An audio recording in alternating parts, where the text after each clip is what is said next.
Pessoal, boa tarde. Eu sou a Yuli, sou gestora de aceleração aqui da Liga Ventures, uma plataforma de inovação que conecta e acelera o relacionamento entre grandes corporações e startups, com o objetivo principal de gerar negócio. E nós vamos então dar início a mais um painel do Follow On, e esse é o nosso último encontro dessa iniciativa incrível, que contou aí com mais de 90 parceiros em uma grande rede mesmo em prol do cenário de inovação como retomada. E nos últimos 2 meses foram mais de 15 eventos, mais de 9 mil pessoas acompanhando diretamente os nossos encontros, e 80 artigos e cases produzidos e conteúdos curados. Hoje, no nosso último painel, a gente vai conversar com especialistas sobre oportunidades e visões de futuro, colocando em pauta o assunto energia, mais especificamente o mercado livre de energia, a geração compartilhada e as fontes renováveis. Então, já quero agradecer a presença de todos vocês que estão participando hoje com a gente e também já agradecer a presença dos panelistas. Hoje a gente está com a Bárbara, com a Lívia e com o Wilson. Em breve eu vou passar a palavra para eles se apresentarem para vocês. Mas antes, para quem ainda não acompanhou nenhum painel, e também reforçando para quem já acompanhou uma última vez, o Follow On ele foi desenhado pela Liga com o objetivo de manter a inovação em pauta de uma maneira positiva e construtiva. E pegando aqui o significado do termo, o Follow On é utilizado no cenário de investimento quando o investidor reforça sua aposta e sua posição em um atual investimento que ele já faz. Então, a gente está trazendo esse nome para reforçar, como Liga e como nossos parceiros, né, a nossa crença e a nossa aposta na inovação, mesmo durante esse cenário difícil aí que a gente vem vivendo.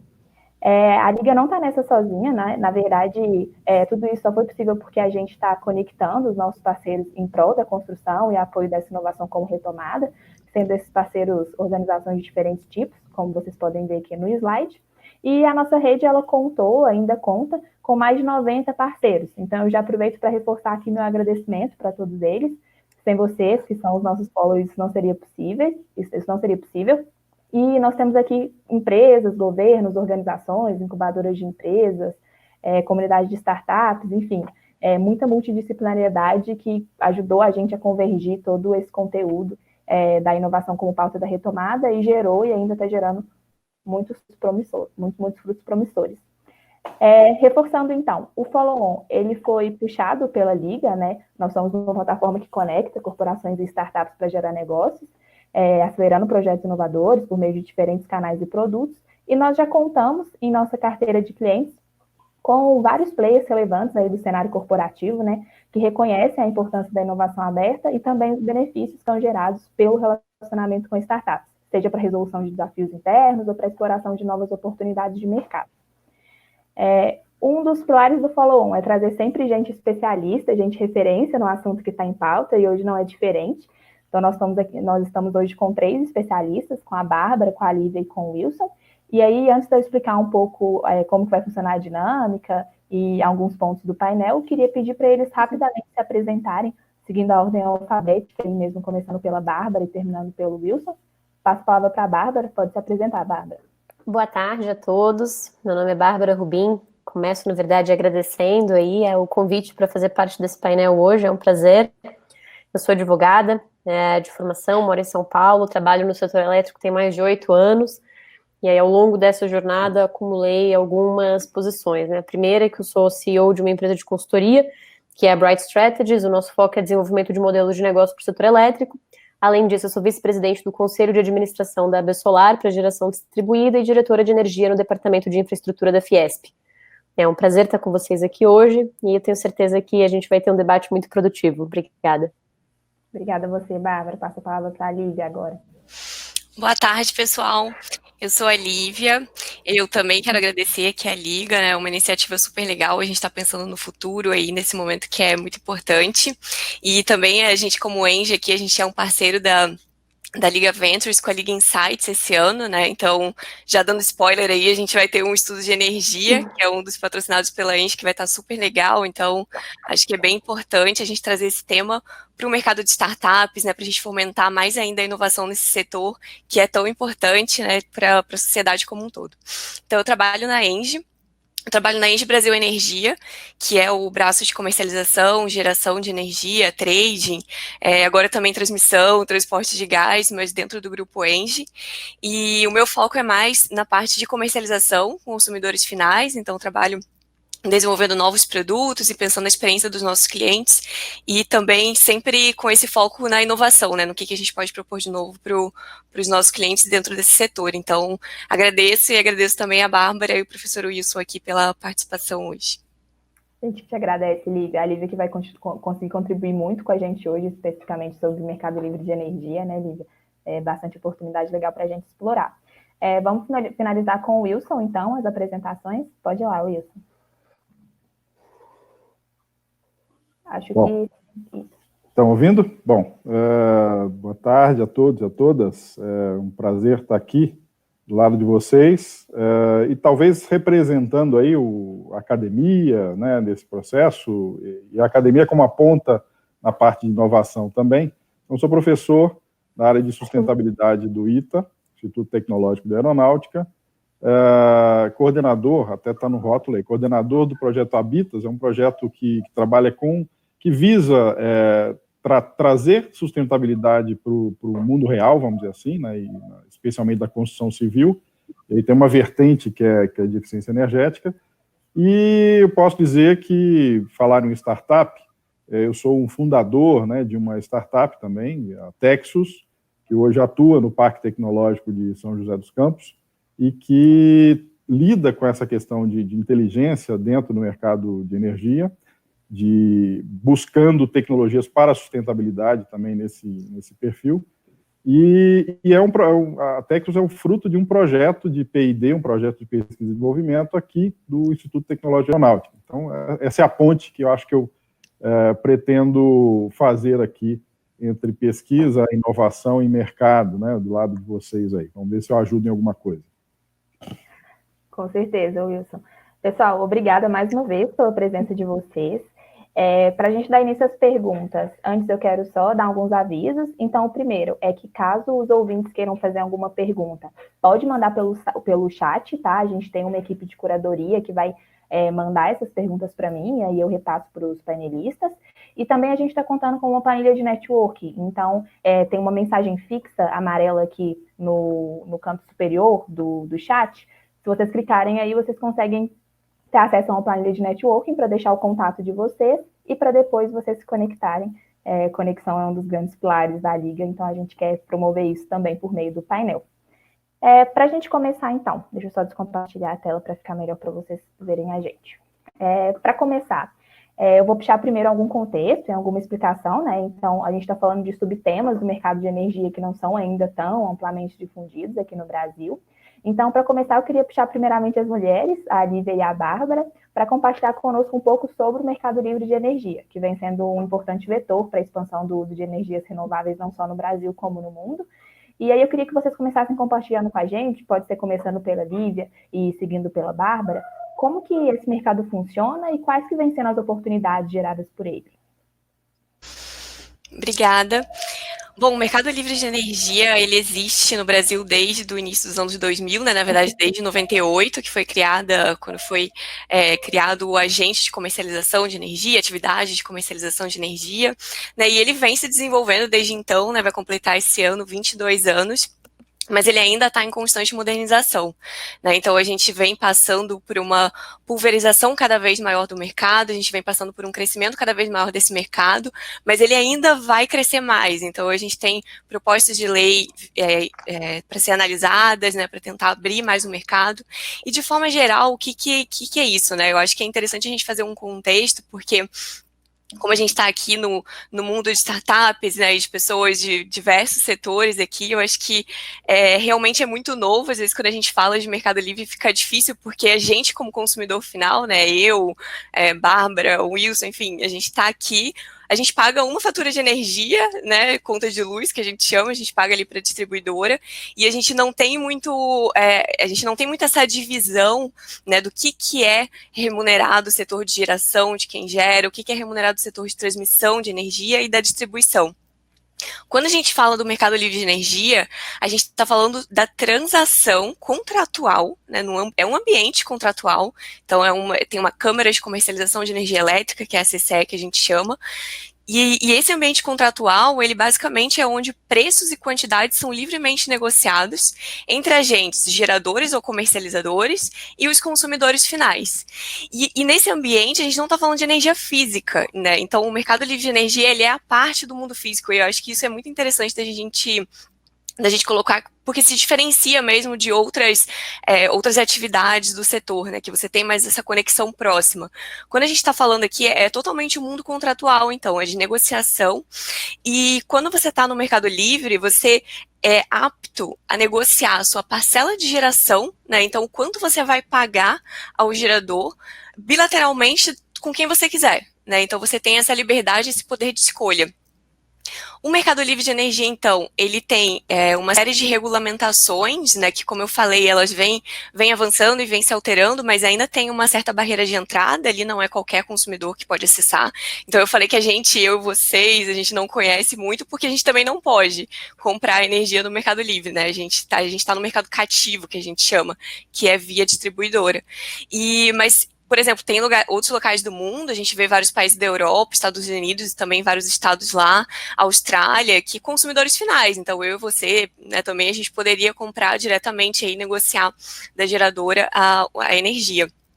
E esse mercado, como eu falei, então, ele tem várias oportunidades de negócio que estão em andamento, porque ele está em crescente expansão, né? Então, a gente passa ali, se a gente for avaliar no início ali dos anos 2000, que é quando a Engie também teve seu primeiro comercializador no Mercado Livre, hoje a gente tem lá atrás a gente tinha um agente, daí cresceu em 2008, mais ou menos, acredito que a gente tinha cerca de 600 agentes consumidores.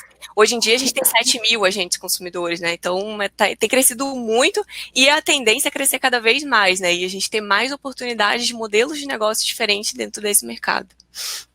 Então, acho que isso é bem interessante e é muito diferente da nossa realidade aqui como consumidor final. Então, eu acho que é legal a gente colocar. E só para vocês terem uma ideia de número, então, também vou passar a palavra para a Bárbara para complementar, mas a gente tem mais ou menos 30% da energia comercializada no Brasil, consumida, no Brasil hoje, ela passa pelo Mercado Livre de Energia. Então, realmente, né, já é um número expressivo, né? Mas, como eu falei, ainda está em crescente expansão. Com certeza, Lívia. E eu acho que até uma coisa que eu acho que é super importante dizer, de fato, que você mencionou, é que apesar do Mercado Livre ser uma realidade muito distante para muitos consumidores, gente como a gente, essa realidade está ficando cada vez mais próxima. Então, um dos projetos de lei que a gente tem tramitando e que estava com uma tramitação super acelerada e super avançada antes da pandemia chegar no Brasil é o PLS 232, que está aguardando apreciação no plenário do Senado. E esse PL, basicamente, né, assim, ele trata de toda a reforma do setor elétrico, mas, mais do que isso, ele estabelece um prazo de mais ou menos aí 4 anos, são 3 anos e meio, para que o mercado inteiro fique aberto. Ou seja, né, para que todos os consumidores possam ser consumidores livres. E aí, a gente, né, cada um de nós aqui que estamos falando nesse painel, mas também que estamos assistindo esse painel, vamos passar a ter a opção de escolher efetivamente de onde vem a energia que a gente consome. E vamos nos juntar a um mercado que tem crescido muito. Acho que a Lívia trouxe alguns números, assim, mas se a gente pensar que nos últimos 12 meses o Mercado Livre cresceu 25%, a gente consegue, de fato, ter uma noção de como que é um crescimento que tem sido muito, muito significativo e muito exponencial. E acho que essa abertura do mercado, ela traz uma oportunidade dupla. Ela traz uma oportunidade para o consumidor, que de fato é outra realidade, mas ela traz uma oportunidade muito grande também para empresas e para startups, né? Porque a gente vai passar a ter, eu digo muito isso, assim, sobretudo para as empresas que hoje trabalham com geração distribuída, que a gente vai passar a ter cada vez mais um consumidor que entende pouco do setor elétrico, tendo muitas opções. E o setor elétrico, mesmo que a gente abra o mercado para todo mundo, ele não vai deixar de ser um setor complexo. E a gente vai precisar o quê? Ter empresas que façam esse papel de decifrar esse setor e apresentar todas essas opções para o consumidor de uma forma que o consumidor consiga entender, consiga de fato compreender. E aí, acho que tem uma coisa que eu vejo muito, assim, na consultoria e que eu gosto muito de trabalhar com startup por causa disso, é que eu estava lendo um livro e aí a moral da história que ele falava é que, assim, né, que quem vai se sobressair, né, cada vez mais na nossa sociedade e no ambiente de negócios, não é necessariamente aquele que tem mais dinheiro. É aquele que consegue se adaptar mais rápido às mudanças que a sociedade passa. E acho que quando eu penso, né, em startups, eu acho que a gente sempre tem que pensar em um ambiente de constante evolução e constante adaptação também. Então, o Mercado Livre traz essas oportunidades. Legal, Bárbara. A gente vai, inclusive, explorar isso logo mais também, um pouco de como os novos modelos de negócio, como as startups especificamente estão atuando dentro disso. Mas antes, queria aproveitar o gancho para trazer o Wilson um pouco para jogo também, porque a gente discutiu sobre algumas novas oportunidades, e essas oportunidades, elas tangem também ao próprio desenvolvimento sustentável, né? Geram um impacto aí e mudanças muito grandes dentro das matrizes energéticas. Então, eu queria entender do Wilson, que é o nosso especialista de economia ambiental e energias sustentáveis, como que vem ocorrendo essa transição e quais que são as barreiras à adoção de práticas e fontes mais sustentáveis de energia pelas empresas de modo geral, Wilson? Olha, eu acredito, deixa eu só puxar um gancho do que vinha sendo discutido, e acho que a Bárbara falou muito bem sobre a questão do consumidor, que eu diria que ele vai se transformar num prosumidor, né, um produtor-consumidor, e vai começar também a ter essa possibilidade, né, quando a Lívia traz essa questão de abertura, né, desse mercado, para que esses consumidores hoje possam passar a ser ativos no futuro próximo.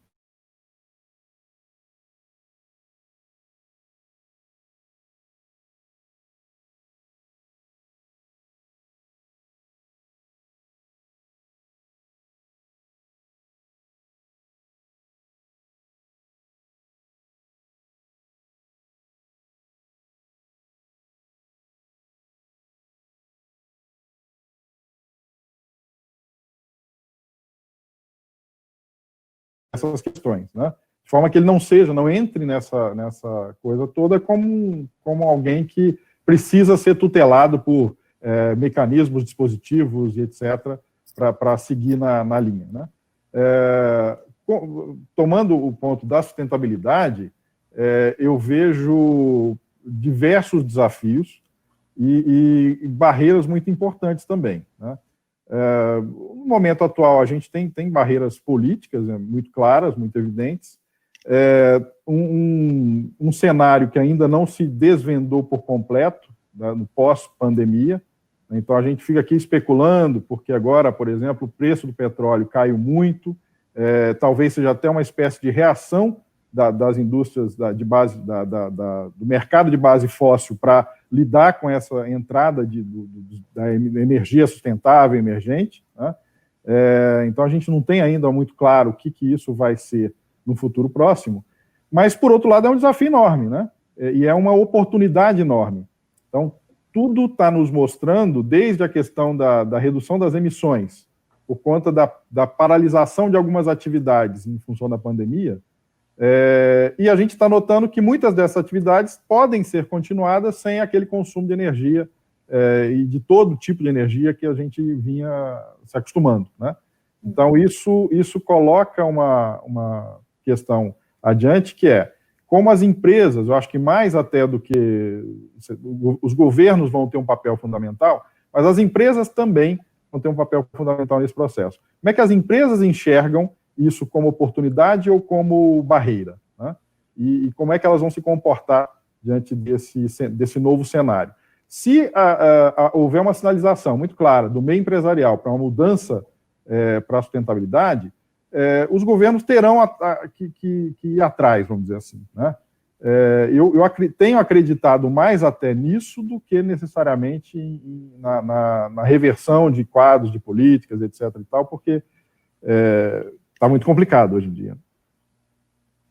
Legal, Wilson. Queria aproveitar ainda esse tópico para a gente explorar os consumidores especificamente. Vocês comentaram um pouco do papel do consumidor disso tudo, né? Mas como os consumidores conseguem não só ser um agente ativo dentro dessa transição, mas também influenciar a conduta das próprias empresas, né? Vou fazer o ciclo novamente. Essa eu gostaria da contribuição de todos, começando pela Lívia, terminando pelo Wilson novamente aí. É uma ótima pergunta, até esse ponto para a gente Eu tenho trabalhado muito com isso nos últimos tempos aqui dentro da Engie, né? Tem sido um tópico muito, muito importante. A gente tem visto um movimento de várias empresas no sentido de descarbonização, né? E é uma das grandes estratégias da Engie, até pensando em grupo mundialmente, né?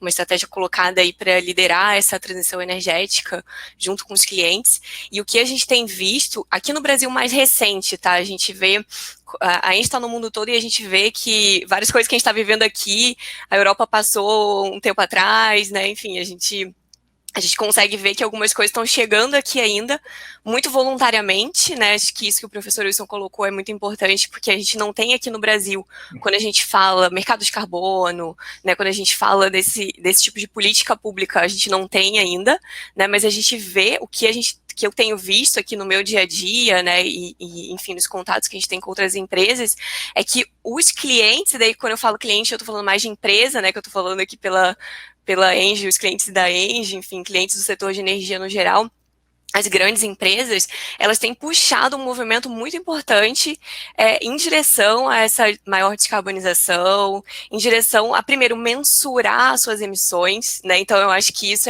a gente vê, pelo menos nos últimos 2, 3 anos, né? A gente passou de movimentos de empresas que não mensuravam as suas emissões, ou se mensuravam, não publicavam, agora já estão publicando, participando de iniciativas, e a gente tem várias super famosas, né? Como a RE100, que começou com 100 empresas, agora tem bem mais de 100 que se juntaram para colocar metas próprias de redução de emissão de escopo 2, que é do consumo de energia.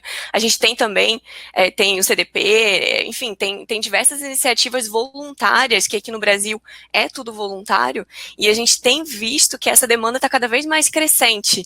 E isso é muito interessante, porque é justamente um movimento do mercado, voluntariamente, né, as grandes empresas falando assim, não, eu quero colocar uma meta própria, né, a gente vê que alguns são metas que são, e aí eu começo tentando reduzir, depois eu substituo, né, que são aqui na Engie Brasil Energia, a gente tem alguns produtos para apoiar os clientes nisso, mas o que a gente vê é isso, né, a gente passa por essa parte de substituição, então, seja certificado de energia renovável, contrato com garantia de origem, que acho que a gente vai falar um pouquinho mais, né, sobre esse papel ativo do consumidor, viabilizando novas usinas e coisas do tipo, mas também depois até pela compensação de emissões, né, então tudo que eu não consegui reduzir, o que eu posso compensar comprando crédito de carbono. Então, acho que isso é muito interessante, é uma coisa que a gente tem olhado de perto, porque é um movimento justamente dos clientes. E por que as empresas fazem isso? Porque os clientes delas também se importam com isso, né? Então, acho que é toda uma cadeia de valor positiva aí que a gente está puxando e que é muito interessante, né? Então, acho que realmente é um movimento que tem ficado cada vez mais forte positivamente, né? Exato, essa exploração de novas oportunidades que isso gera, eu vou puxar logo mais, assim, só queria contar com a complementação da Bárbara e do Wilson.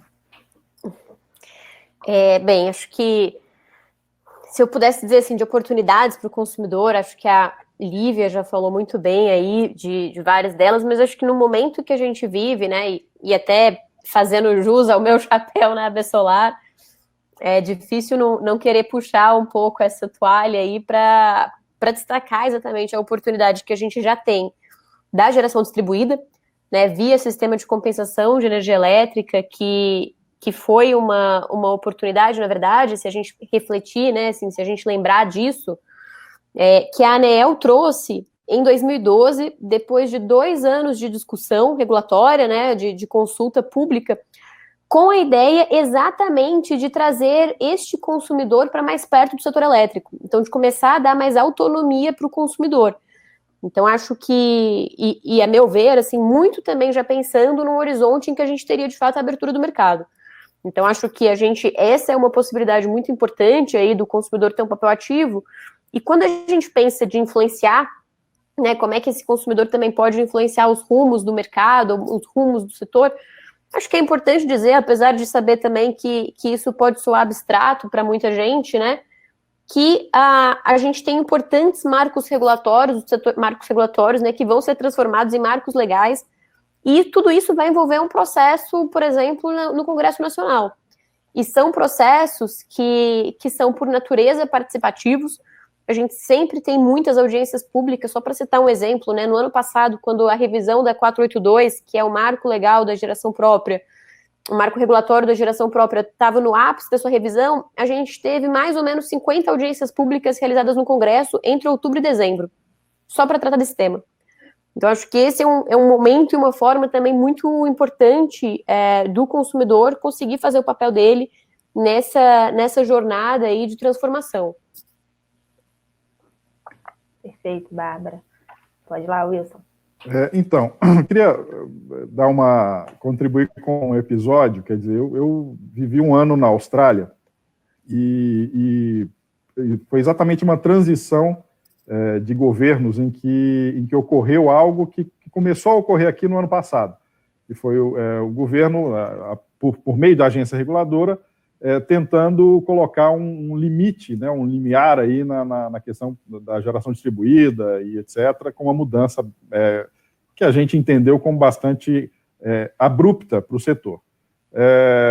E na Austrália estava acontecendo exatamente aquilo naquele momento. Há 2 anos antes tinha ocorrido, inclusive, uma mudança de regra tarifária, e muita gente que havia investido ficou meio desolado. Por quê? Havia investido num painel solar, na sua residência e tal, e pegou um conjunto de regras diferenciado em que você não mais incentivava o uso, né? Então, houve uma espécie de descrédito do consumidor em relação à política adotada naquele momento.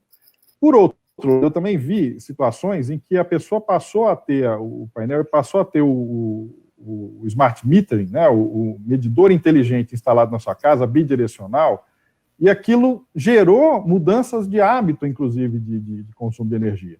Consumo e geração, né? Então, se ele tem um esquema tarifário que usa de toda a inteligência que existe no sistema, né?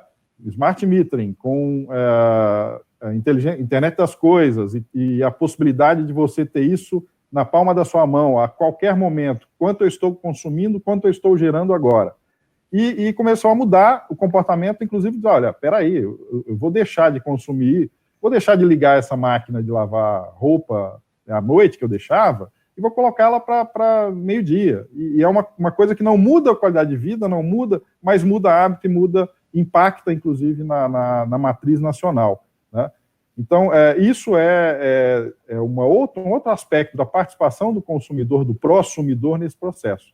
E trazer ele para esse mercado é de sua importância para a questão de sustentabilidade que a gente pensa no futuro. Ótimo, legal. Antes de eu passar para o próximo tópico, quero só lembrar para o pessoal que está assistindo a gente que o chat ele está funcionando, tá? Eu acho que ele caiu aí por alguns minutos, mas ele está funcionando. Então, se vocês tiverem perguntas, pessoal, podem jogar aí no chat que a gente está fazendo a curadoria, está funcionando normal. Aproveitando esse gancho de novas oportunidades, então aqui a gente conversou sobre todos os agentes, praticamente, sobre governo, sobre instituições, empresas e consumidor. E claro que nisso tudo começam a surgir novas oportunidades de negócios, né? Então, tanto de modelo de negócio, a gente comentou um pouco sobre startups também. Então, queria puxar novamente a Lívia para comentar um pouco sobre isso com a gente.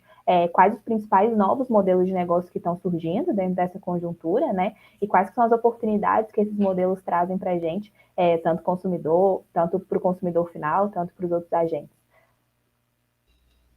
Acho que estava mutado meu microfone. Com certeza a gente está, como a Bárbara e o professor Wilson também comentaram, né, a gente está passando por momentos de bastante mudança. Até um dos modelos de negócio, acho que o próprio professor Wilson acabou de comentar aí, que a gente chama o termo resposta à demanda, né, que é o consumidor conseguir responder a diferentes preços, enfim, né, de diferentes formas, seja uma coisa básica de ligar o ar-condicionado ou mexer a temperatura para favorecer de alguma forma o setor, né, e a matriz energética do que ela precisar naquele momento.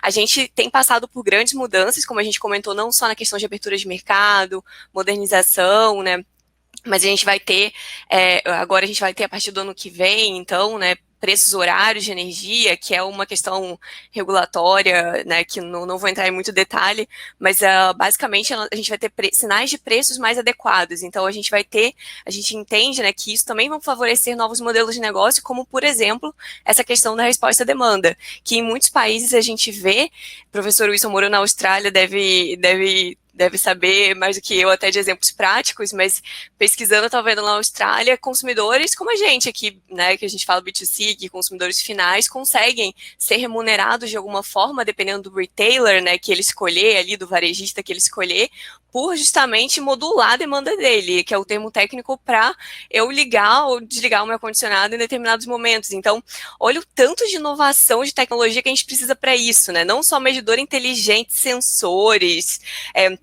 como é que você vai pagar isso, né? Então tem alguma coisa financeira aí também de inovação junto. Então tem muita coisa que pode vir dessa evolução que a gente está passando. E é claro, é tudo devagar, no sentido que ano que vem vai ter isso para grandes empresas, no outro ano o mercado também já está abrindo, então a gente vai ter talvez outras oportunidades, né? Daqui a alguns anos com a abertura de mercado. Então eu acho que tudo isso traz uma necessidade mesmo de inovação tecnológica muito grande para o nosso setor, né? Inteligência de dados, de medição. Então, como é que eu vou projetar as curvas de consumo dos clientes, né? Então, acho que por esse viés, acho que é muito interessante a gente estar tendo essa discussão, porque tem muita oportunidade. A Bárbara tinha comentado também nessa questão de que como as startups podem nos apoiar aqui eu estou falando no sentido Engie, né, como grande player, mas também em outras partes da cadeia de valor do setor.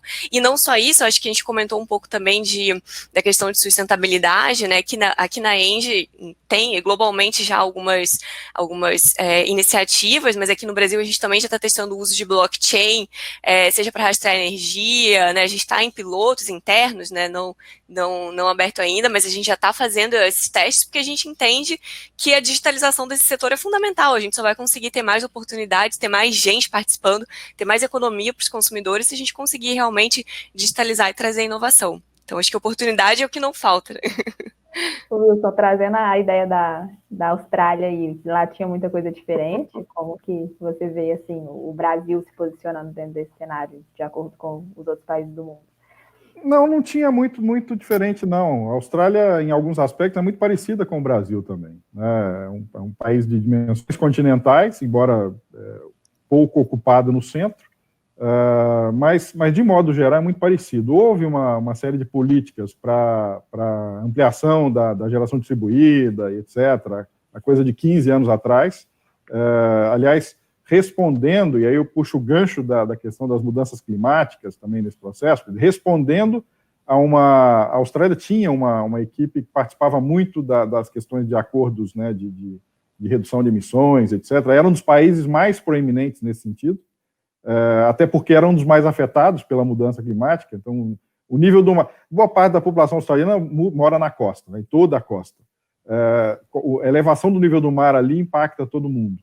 Então, eles tinham entrado de cabeça nisso e eram atores proeminentes na questão de mudança climática global. E aí, por conta disso, começaram a investir também em diversas frentes para reduzir o consumo de fósseis, etc., e houve uma política muito forte nesse sentido. E que foi relativamente desconstruída anos depois, quando houve uma virada de governo, né? Então, isso gerou uma certa paralisia no crescimento desses mercados. Paralisia relativa, né? As coisas continuam acontecendo. A questão da solar distribuída, por exemplo, no Brasil ela vem acontecendo, ainda que com poucos incentivos ou quase nada, porque já o custo dos sistemas diminuiu bastante, a vida útil dos painéis aumentou, enfim. Então, o sistema está se fazendo por conta própria, ainda que ele poderia ir muito além se tivesse uma política mais orquestrada, vamos dizer assim, emanada a partir do governo, né? Mas não é muito diferente, não. A Austrália tem algumas, nesses aspectos, aliás, ela tem uma matriz muito ruim, ela é um país que trabalha muito com carvão, né? Então, exporta carvão para a China, enfim. Nesse aspecto, nós estamos à frente, porque temos aí uma parcela bem razoável, né, de energia renovável na nossa matriz. Ainda que estejamos complicados em outros termos, com desmatamento e etc. Legal. Para a Bárbara, eu queria puxar um modelo específico que a gente comentou sobre ele algumas vezes já, mas queria explorar um pouco mais, Bárbara, que é exatamente a geração distribuída de energia, né, dentro disso tudo. Então, qual que é a importância dessa geração de energia compartilhada dentro de todo esse contexto, né? e aí contando com a contribuição posterior dos outros painelistas também, e como que ela pode acelerar, inclusive, esse desenvolvimento sustentável que a gente está conversando, assim, qual que é a sua visão sobre isso, Bárbara? Perfeito. Eu acho que a geração distribuída ela tem um papel fundamental. Primeiro, eu acho que é importante a gente começar esclarecendo um conceito, assim, que eu vejo muita confusão, que geração distribuída é um termo mais amplo, que inclui até, por exemplo, algumas usinas que estão no mercado livre. Mas a gente cunhou no Brasil, né, e eu não tenho nada contra, chamar de IGD o consumidor que gera a própria energia. E que veio por meio da 482. Então, acho que, de fato, né, o Wilson comentou, isso tem sido um vetor de crescimento muito grande. Para a gente ter uma ideia, em junho do ano passado, a gente comemorou o primeiro giga de capacidade instalada em geração distribuída no Brasil. E aí, há 2 semanas, a gente bateu o 3º giga de capacidade instalada. Em menos de um ano, a gente triplicou. Então, a gente demorou 7 anos para crescer um primeiro giga e depois, em menos de um ano, a gente triplicou o número. A gente cresceu mais 2. Então, acho que isso mostra uma característica muito importante do setor elétrico, que quando a gente olha para a geração distribuída, a curva de adoção dela, ela imita, né, a curva de adoção de tecnologia. Então, ela tende à exponencialidade. Então, acho que é super interessante a gente falar de trabalhar no mercado que é exponencial. Que de fato é o caso. Então, acho que esse é um ponto importante. O segundo ponto é que, pela característica de versatilidade, a gente pode ter usinas, né, de maior porte, aí, até 5 megas, ou a gente pode ter pequenas usinas em telhado. Isso significa que é um mercado muito acessível. Então, tem muita gente até que fala, né, que a geração distribuída é a uberização do setor elétrico. Porque você tem pouca barreira de entrada para quem quer trabalhar com isso, você tem pouca barreira de entrada para o consumidor que quer fazer parte, e você consegue abraçar um ramo enorme de modelos de negócio. Então, a gente tem o modelo de negócio do turnkey, que a gente fala que é o chave na mão, que é instalar o sistema e entregar funcionando, né, no telhado, na casa, na propriedade do consumidor. A gente tem modelos de locação de usinas, que o pessoal convencionou chamar de fazenda solar, que lá fora, né, o pessoal chama de third party ownership, porque é um terceiro que é dono da usina, aluga aquele ativo, e aí a gente tem as cooperativas e os consórcios. E eu tenho visto muita inovação, inclusive no campo de startups querendo digitalizar esse processo de cooperativas e consórcios para geração distribuída, para adesão. Até a gente foi mentora da primeira startup que fez isso no Brasil, né, que é uma startup mineira. Então, esse é um outro modelo. A gente tem um modelo de leasing, por exemplo, né? Então, eu sei que sim, você é uma locação seguida de venda, mais ou menos, no telhado dos consumidores. Então, de fato, eu diria que a imaginação aí é o limite quando a gente fala do desenvolvimento desses modelos de negócio. E o que é muito legal em termos de oportunidade é que o Brasil está atrasado no panorama do mundo quando a gente olha para modelos de negócio de setor elétrico e para o modelo de negócio do consumidor, inclusive para a digitalização do setor elétrico.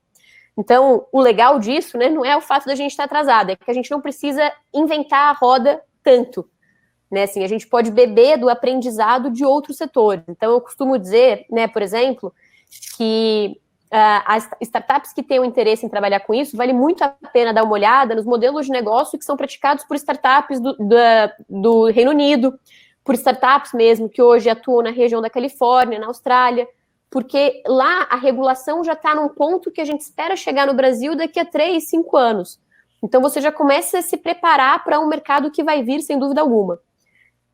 E aí, muito parecido com isso, linkando, assim, o que eu acho que vai ser a próxima fronteira da geração distribuída no Brasil vai ser, de fato, o Mercado Livre.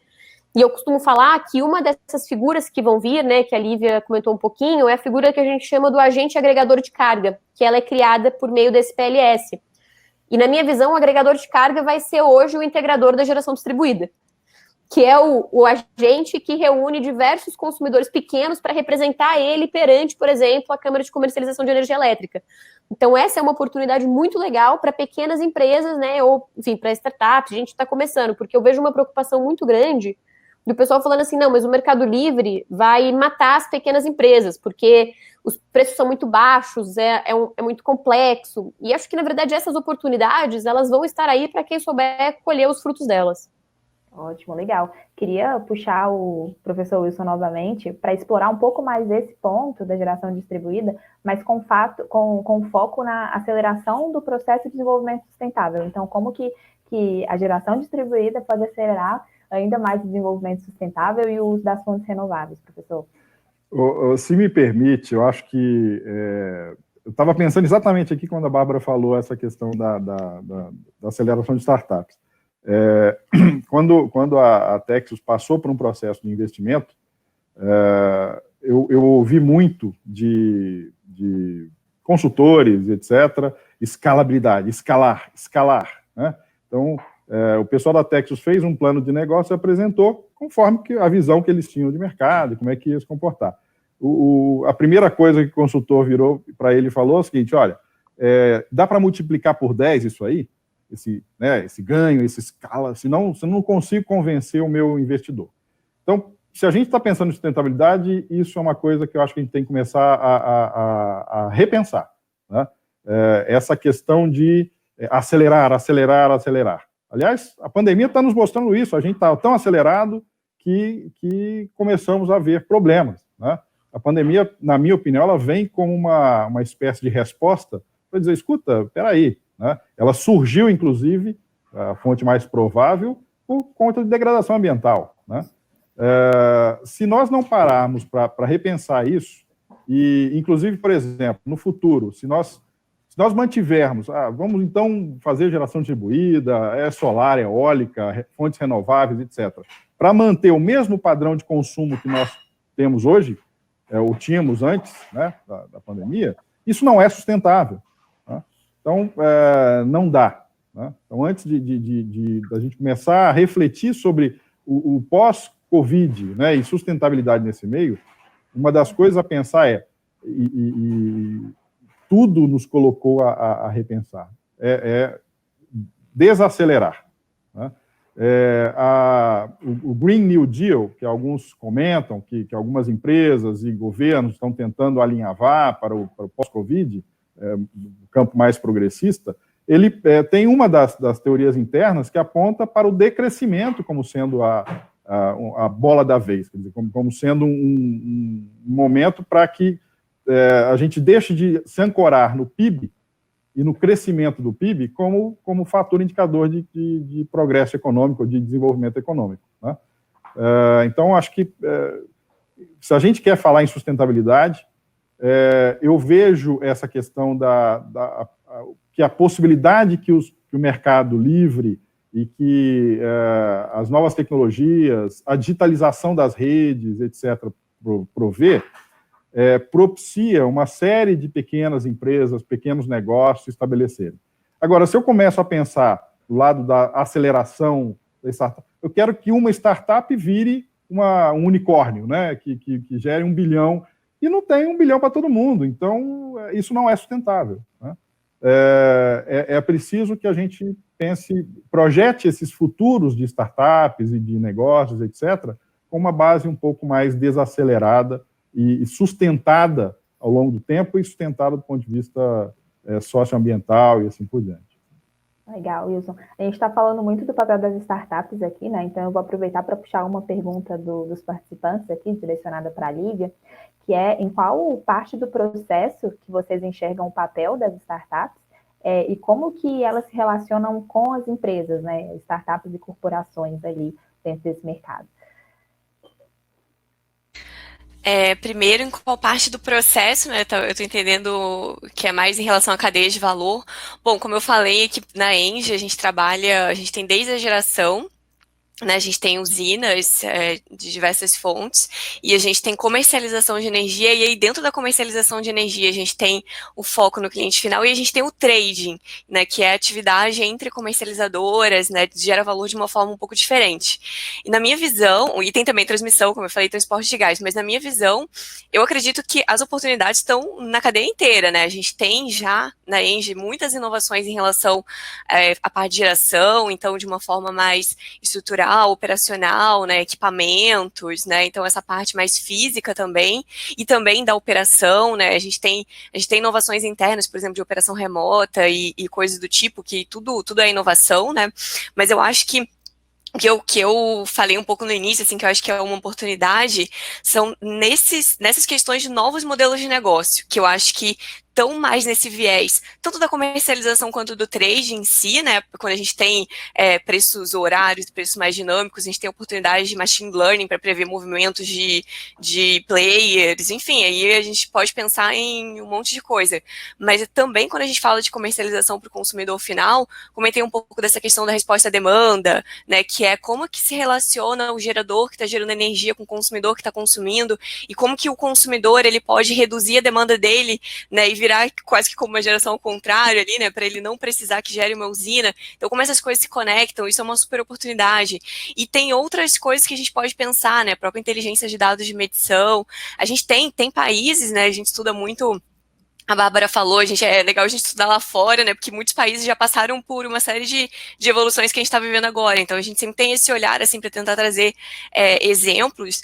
Por exemplo, tem países, agora eu não me lembro mais se é a Austrália ou se é algum outro que eu estava pesquisando esses dias, da questão de cartão pré-pago de energia, né? Que é o cliente consumidor final, ele é igual o celular, telefonia, né? Tu pré-compra ali um valor e tu vai usando para uma melhor gestão da pessoa, que achar que seja a melhor forma. Pensa também no tanto de inovação que você precisa para chegar nisso, né? A gente não tá... Então, assim, eu acho que tem muita coisa aqui, a gente sempre tá falando aqui de abertura de mercado, porque, é claro, quanto mais você abre o mercado, mais oportunidade tem, porque você abarca um nicho maior de pessoas. Mas hoje também, né, a gente tem grandes empresas aí que estão já no mercado livre de energia e que podem se adequar a isso. E sobre a participação das startups, uma série de empresas, aqui não estou falando só sobre a Engie, né, mas grandes empresas do setor têm programas de inovação, seja inovação aberta, né, então a gente aqui na Engie tem parceria com algumas startups, então no Link Lab, aqui na CAT em Florianópolis, então a gente tem participado também desse ecossistema no time de inovação aqui interno da empresa, então acho que tem muita oportunidade, sim. Ótimo, legal. Pessoal, vou aproveitar os 10 minutos finais aqui para a gente saciar o tempo, para contar com a contribuição de cada um em relação ao que a gente pode esperar de impacto mesmo nesse mercado, com foco nos temas que a gente colocou aqui, né?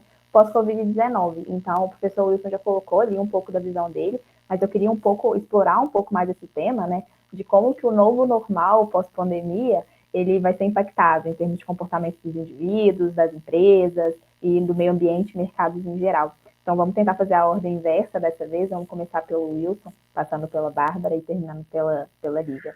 Pode ir lá, professor. Na parte mais difícil, você inverteu a ordem, né? O W não me ajuda muito nessa questão de ordem alfabética, não. Mas vamos lá. Antes, até, eu gostaria de ressaltar um ponto que eu acho que ficou um pouco marginal, que é a questão por exemplo, a gente fala de mercado, fala de acessibilidade do prosumidor e assim por diante, a gente está pensando ainda num perfil de um consumidor de energia, que hoje é aquele que tem condições de colocar fazer uma instalação solar na sua residência, né? E a gente tem também milhões de pessoas hoje no Brasil que não teriam condições de fazê-lo. E muitas vezes até por falta de acesso a crédito, né? Então, ou seja, são pessoas até os chamados não bancarizados. Então, a gente tem uma demanda muito grande e a geração distribuída, nesse caso, ela poderia ser até uma espécie de tábua de salvação para esse pessoal. Quer dizer, desde que houvesse algum tipo de planejamento, né, mais fincado em reduzir assimetrias, em reduzir desigualdades, etc., trazer essa massa de pessoas, né, a um tipo de consumo diferenciado de energia, isso seria muito interessante. Eu falo, por exemplo, com relação até à questão a gente fala de carros elétricos, veículos elétricos, e quando isso vai se tornar uma realidade no Brasil, isso vai mexer também com a questão de matriz, né, porque isso poderia aumentar a demanda. O pessoal fala assim, olha, nem dá para fazer isso agora, porque isso aumentaria muito a demanda e isso implicaria uma revisão muito rápida de matriz. E eu diria o seguinte, isso depende de como isso é feito. Se a gente acoplar a questão do planejamento energético com o planejamento de cidades, com a mobilidade urbana sustentável, né? E se a gente acopla tudo isso, e para isso a gente precisa de um concerto, vamos dizer assim, sociedade, Estado e meio empresarial, a gente está falando em redução de carros, né? em redução do transporte individual motorizado. Então, num contexto em que a gente fala de redução do transporte individual motorizado, há que se pensar no carro elétrico como solução, sim, por que não? Né? E mesmo dentro dos padrões de geração que a gente tem aí e que pode estender para os próximos 10, 15 anos. Né? Então, é preciso que essas políticas elas trabalhem em conjunto, elas não podem ser políticas setoriais pura e simplesmente. Né? A gente precisa tratar isso de uma forma muito mais sincronizada. Então, eu queria salientar essas duas questões, e tudo isso impacta a questão de sustentabilidade. Né? Então, a sustentabilidade não pode ser vista como para uma empresa como um simples ativo que ela incorpora no seu relatório de responsabilidade socioambiental corporativa.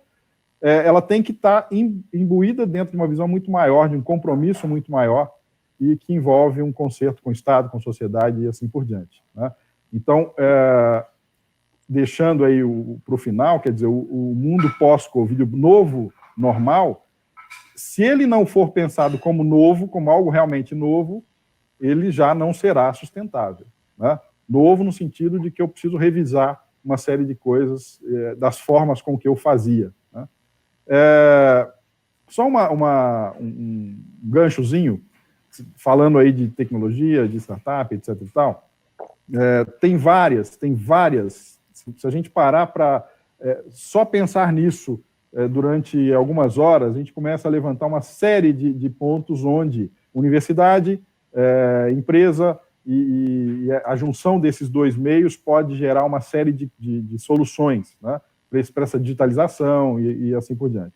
Então, é preciso que as empresas também vislumbrem, empresas no Brasil. É muito comum que as empresas, especialmente as subsidiárias de multinacionais, não trabalhem no desenvolvimento no Brasil, trabalhem só nas suas matrizes. É preciso que elas comecem a incorporar uma ideia de desenvolvimento que fortaleça a geração local de conhecimento e a apropriação local de conhecimento.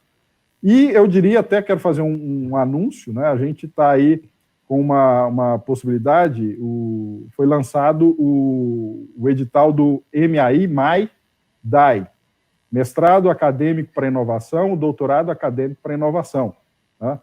Então, estou falando aqui com a Absolar, que tem um leque de empresas, né, por baixo de si, com a Engie, que é um gigante, né, da energia no mundo, que, aliás, trabalha com várias frentes de geração. Né, então, e a gente está aberto aqui a receber propostas de empresas que ajudem, que culminem, né, na questão da inovação e possam, inclusive, resolver soluções para esses mercados tão novos que estão sendo criados aí. Ótimo. Estou adorando que está surgindo um monte de oportunidade super nova durante o painel, né? Então, estão bem servidos tanto os participantes quanto os panelistas aqui. Pode complementar, Bárbara, antes de eu finalizar com a Lívia. Bem, difícil complementar depois, sim, né, dessa fala do Wilson, eu acho que já foi um super overview aí.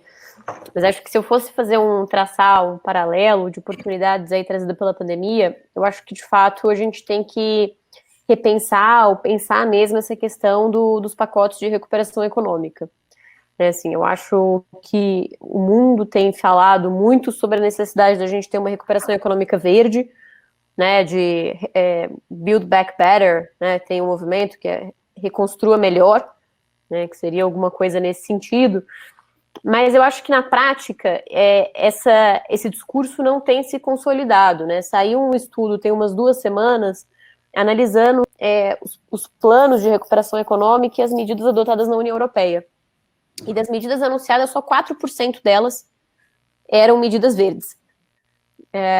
Então acho que de fato isso é uma oportunidade muito grande que a gente tem, né? Assim, acho que o mundo sofreu um baque, o Brasil sofreu um baque, o setor elétrico brasileiro tem sofrido um baque, né? A gente está vendo aí um aumento de inadimplência da ordem de 12%,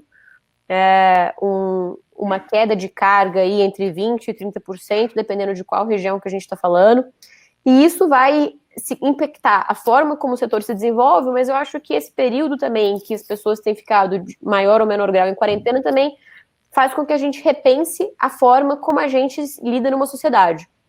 né? E aí repensar os nossos modos de uma sociedade, repensar os nossos modos de trabalho, tem uma correlação direta aí da forma como a gente vai repensar também o nosso consumo de eletricidade, ainda que seja de forma inconsciente, né? Porque o impacto ele é direto. Então acho que existe uma oportunidade aí também da gente aproveitar esse momento e fazer essa reconstrução por meio de efetivamente, né, das fontes que a gente quer enxergar, né, ou das energias renováveis que a gente espera ter aí, e também aí repensar de fato como são as relações entre cada um desses agentes. Acho que as renováveis têm tudo para saírem fortalecidas desse panorama. Eu até vi um comentário que foi feito aqui no chat, né, questionando a questão de preço. Hoje as renováveis são as fontes mais baratas do Brasil. No último leilão que teve, solar bateu o recorde de menor preço vendido, foi R$60, R$64 o megawatt-hora, foi o menor preço de uma fonte no Brasil, seguida da eólica. Então acho que a gente está alinhando todos os elementos que são necessários, de fato, para que a gente consiga sair dessa pandemia melhor. Eu vi uma charge outro dia, né, só para encerrar, que era num ringue, era a Terra lutando contra o coronavírus, né, e aí... e estava escrito assim, first round, né, primeiro round, e aí o segundo round era as mudanças climáticas esperando para entrar, né, e aí o vírus era desse tamanho, assim, as mudanças climáticas gigantes. Então acho que é um pouco isso também que a gente vai enfrentar nos nossos próximos anos, e o setor elétrico tem um papel essencial, o setor de energia como um todo, mas o elétrico também tem um papel essencial nesse panorama, e acho que o momento que a gente está agora é aquele ponto da curva em que a gente para e a gente pode, né, mudar o rumo que a gente está seguindo em termos de desenvolvimento ou seguir o caminho que claramente não estava levando a bons resultados. Então, acho que depende de cada um de nós aí fazer essa curva que a gente precisa. Legal. Lívia fica com o difícil papel de deixar isso tudo. Não sei o que eu posso dizer, mas...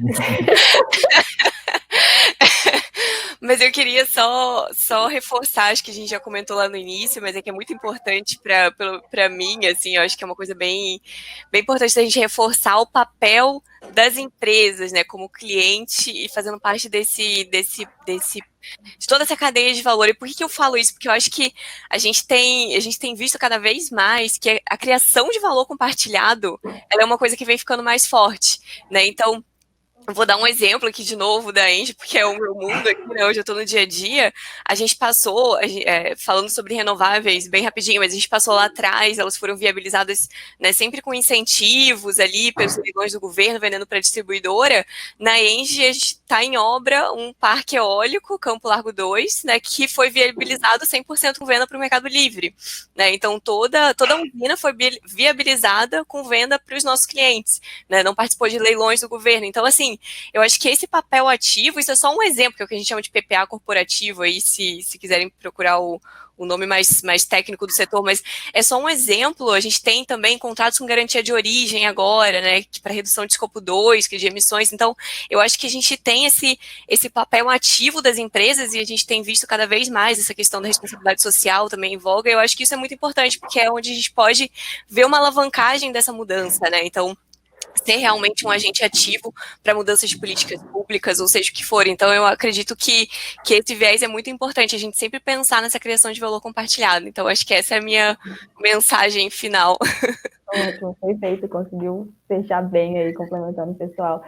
Pessoal, a gente está chegando ao fim, então, do nosso último painel, aí a última iniciativa do Follow On. Recapitulando, né, a gente contou aí nessa jornada com mais de 90 parceiros. Nos últimos 2 meses foram mais de 15 eventos, mais de 9 mil pessoas acompanhando diretamente os nossos encontros aqui, e mais de 80 artigos e cases produzidos e conteúdos curados. A gente está estudando formas de continuar levando essas dinâmicas e esses conteúdos para vocês, tá? Então podem ficar tranquilos. E até lá, todos os conteúdos foram gravados, estão disponíveis lá no site do Follow On e no canal da Liga também. Inclusive, esse painel está sendo gravado e ficará disponível. Então, caso vocês tenham algum amigo, algum colega de trabalho que não conseguiu participar, vocês podem passar para ele, que vai estar lá disponível. E amanhã a gente vai enviar por e-mail uma pesquisa pós-evento, como sempre também, com o link dessa planilha de network. Inclusive, quem ainda não colocou os seus contatos lá, aproveitem aí a última chance para poder fazer isso. Mais uma vez, eu quero, então, agradecer a presença de vocês, participantes, agradecer aos painelistas que contribuíram demais no assunto aqui com a gente hoje, e agradecer também a todos os parceiros do Follow On, que encarou essa jornada com a gente levou conteúdo demais para muita gente, né? Mais de 9 mil pessoas que acompanharam diretamente o painel aqui, com os painéis e os Cooking Pizzas também, que foram ações do Follow On. Então, deixo meu agradecimento para todos vocês.